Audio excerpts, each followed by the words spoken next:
அனைவருக்கும் வணக்கம். இன்றைக்கி நம்ம பார்க்க போகிற தலைப்பு என்ன அப்படின்னு பார்த்தீங்கன்னா, மேனிஃபெஸ்டேஷன் ஏன் பல பேருக்கு ஒர்க் ஆக மாட்டேங்குது. மேனிஃபெஸ்டேஷன் அப்படின்ற விஷயம் என்னென்னா, நம்ம நினைக்கிறது நடக்கிறது அப்படின்னு எல்லோரும் நினச்சிட்ருக்காங்க. ஆனால் அது அப்படி கிடையாது. ஏன் மேனிஃபெஸ்டேஷன் யாருக்குமே ஒர்க் ஆக மாட்டேங்குது அப்படின்னு பார்த்தீங்கன்னா, நம்ம இந்த அவுட்கம் இருக்குல்ல, அந்த அவுட்கம் மேலே ரொம்ப அப்சஷனாக இருக்கும். அதாவது அளவுக்கு அதிகமான ஒரு எதிர்பார்ப்பு வச்சுருக்கும். நான் நினைக்கிற மாதிரி அந்த விஷயம் வரணும், அப்படி வந்தால் தான் அதை ஏற்றுப்பேன் அப்படின்னு நம்ம நினைக்கிறோம். ஓகேங்களா? இது எப்படி வேலை செய்யுதுன்னு சொல்கிறேன். உதாரணத்துக்கு ஒரு விதை இருக்குது. அந்த விதையை நீங்கள் விதைக்கிறீங்க. அதை நல்ல விதத்தில் பராமரித்தாதான் அது மரமாக மாறும். அதுவே தினசரி இது வளருதா நீங்கள் தோண்டி தோண்டி பார்த்தீங்கன்னா அது மரமாக மாறுமா இல்லை மொத்தமாக போயிடுமா? இதுக்கான பதில் தான் உங்கள் மேனிஃபெஸ்டேஷனுக்கான பதிலுமே. ஏன்னா நம்ம என்ன நினைக்கிறோன்னா, விஷுவலைசேஷன், இமேஜினேஷன், அஃபர்மேஷன்ஸ் எல்லாம் சொல்லிடுறோம். அதாவது ஒரு நல்ல பார்ட்னர் வர மாதிரி, உங்களுக்கான பிஸ்னஸ் ஆப்பர்ச்சுனிட்டி வர மாதிரிலாம். ஆனால் அப்படி எதுவுமே நடக்கலை அப்படின்னா நமக்கு ஒரு மாதிரியான ஃப்ரஸ்ட்ரேஷன் வந்துடுது. இது ஏன் நடக்கலைன்ற கேள்வி நம்ம கேட்க ஆரம்பிச்சிடுறோம். ஆனால் அது அப்படி வேலை செய்கிறது இல்லை. அப்படி கேட்கும்போது நீங்கள் மேனிஃபெஸ்டேஷன் நீங்கள் நம்பலை. அதாவது நீங்கள் விஷுவலைஸ் பண்ணுறீங்க ஒரு வாழ்க்கைன்னு வச்சுக்கோங்களேன். அந்த வாழ்க்கை ரியாலிட்டியில் வரணுன்னா இட் டேக்ஸ் சம் டைம். அதுக்கான அந்த டைமை நீங்கள் கொடுக்கணும். நீங்கள் இமேஜின் பண்ணிகிட்டே இருந்துட்டு உடனே எனக்கு இது வரணும் அப்படின்னு நினைக்கிறதால அது இங்கே அப்படி நடக்கிறது கிடையாது.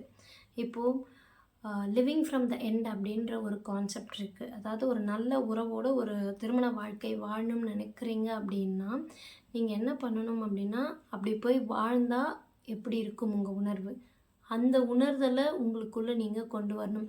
ஒரு நல்ல கணவர், நல்ல சந்தோஷமான குடும்பம், நல்ல வருமானம் எல்லாமே இருக்குது. நீங்கள் சந்தோஷமான நேரத்தை ஸ்பெண்ட் பண்ணுறீங்க. இது எல்லாமே நீங்கள் இமேஜினேஷனில் வரும்போது அந்த உணர்வு முதல்ல கொடுக்கணும்.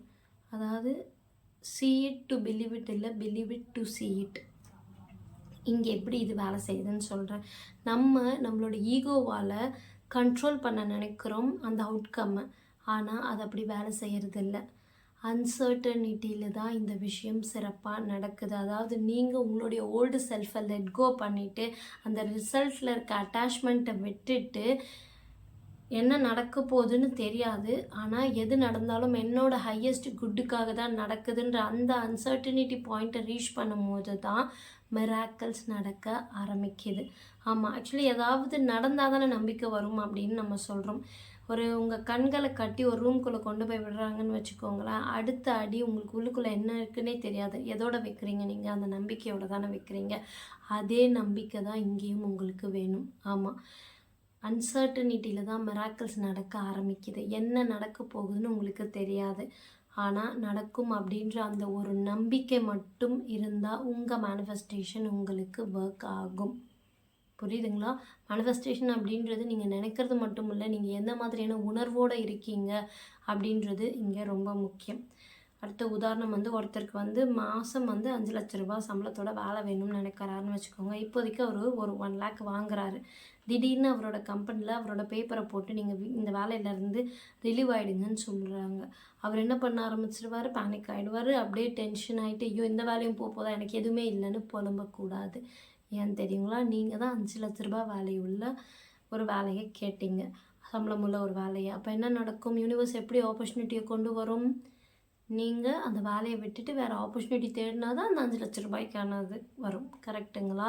ஸோ என்ன நடக்க போகுதுன்ற தெரியாமல் ஆனால் நடக்கும் அப்படின்ற அந்த நம்பிக்கை, எந்த மாதிரியான ஒரு கன்விக்ஷனோட நம்ம வாழ்க்கை வாழணுன்றதை சொல்கிறேன். எவ்ரி சிங்கிள் டே நீங்கள் எந்திரிக்கும் பொழுது மார்னிங் 100% கன்விக்ஷனோட என் வாழ்க்கையில் நான் நினைக்கிறது என்னை சேரும் அப்படின்னு நான் உறுதியாக நம்புகிறேன்.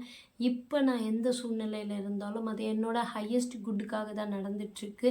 நான் நினைக்கிற இடத்துக்கு என்னை கொண்டு போகிறதுக்காக தான் இந்த விஷயங்கள் நடந்துகிட்ருக்கு. Whatever it is, good bad ugly, உங்கள் வாழ்க்கையில் இப்போ எது நடந்துகிட்டு இருந்தாலும் நீங்கள் எந்த வாழ்க்கையை வேணும்னு நினச்சிங்களோ அந்த வாழ்க்கைக்கிட்ட உங்களை கொண்டு போகிறதுக்கு தான் இந்த விஷயம் நடந்துகிட்ருக்குன்றத நம்பணும்.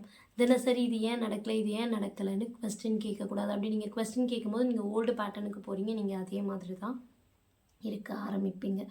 உங்கள் முன்னாடி ஒரு 50,000 படம் ஒரு நிமிஷத்துக்கு ஓடினா எப்படி இருக்கும்? அதிலருந்து கூட நம்ம மூளையால் நம்மளோட நம்பிக்கை எதுவோ அதுக்கு ஒத்துப்போன விஷயங்களை ஃபில்டர் பண்ணி எடுக்க முடியுமா? எஸ், அந்த அளவுக்கு நம்ம பிரெயினுக்கு பவர் இருக்குது. ஸோ நீங்கள் எதை நம்புகிறீங்களோ, எது உங்களுக்கு சாத்தியம்னு உங்கள் மனசு சொல்லுதோ அது உங்களுக்கு கண்டிப்பாக நடந்தே தீரும். ஆக்சுவலி ஆர்ஏஎஸ்னு ஒன்று இருக்குது, ரெட்டிகுலர் ஆக்டிவேஷன் சிஸ்டம். அதுதான் இந்த பிக்சர்ஸ் ஃபில்ட்ரு பண்ணுற அந்த ப்ராசஸ். ஓகேங்களா? ஸோ உங்களுக்கு என்ன தேவைன்றது உங்கள் பிரெயினுக்கு ரொம்ப தெளிவாக தெரியும். நீங்கள் எதை பற்றியும் கவலைப்பட தேவையில்ல. ஆனால் உங்கள் பிலீஃபை மட்டும் நீங்கள் சரியாக வைக்கணும். இப்போ நான் ஒரு விஷயம் சொல்கிறேன். நீங்கள் ஒரு பர்சனாக உங்களை எப்போவுமே நான் ரொம்ப லக்கி, எனக்கு நான் நடக்கிறதெல்லாம் கிடைக்கும் அப்படின்னு நினைக்கிறீங்கன்னா 100 விஷயம் உங்களுக்கு நடக்குது. அதில் 50 சரியில்லாமல் நடக்குது, 50 சரியாக நடக்குதுன்னா உங்கள் ஃபோக்கஸ் அந்த 50 சரியாக நடக்கிறது மேலே இருக்கும். அப்போது உங்கள் வாழ்க்கையில் வர்றது எல்லாமே சிறப்பாக இருக்கும். இதுவே வேறு ஒருத்தங்க நடக்கிறதுல பாதி நல்லது நடந்தால் கூட நல்லதே நடக்காத சில விஷயங்கள் மேலே அவங்க கவனத்தை செலுத்துவாங்க. அப்போ அவங்களுக்கு அப்படி தான் இருக்கும். ஏன்னா நம்மளோட ஃபோக்கஸ் எங்கே இருக்கோ அதுதான் நம்ம வாழ்க்கையில் அதிக அளவில் வர ஆரம்பிக்குது. ஸோ உங்கள் வாழ்க்கையில் எது வேணும் அப்படின்ற அந்த டெசிஷனை நீங்கள் எடுங்க. கண்டிப்பாக நல்லதை மட்டுமே யோசிங்க. நீங்கள் நினச்சது உங்களை வந்துட்டுருக்கு அப்படின்றதையும் நம்புங்க.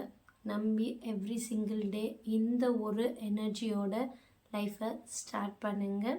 வேறு ஏதாவது கொஸ்டின்ஸ் இருந்தால் கீழே கமெண்ட்டில் கேளுங்க, கண்டிப்பாக சொல்கிறேன். Bye bye.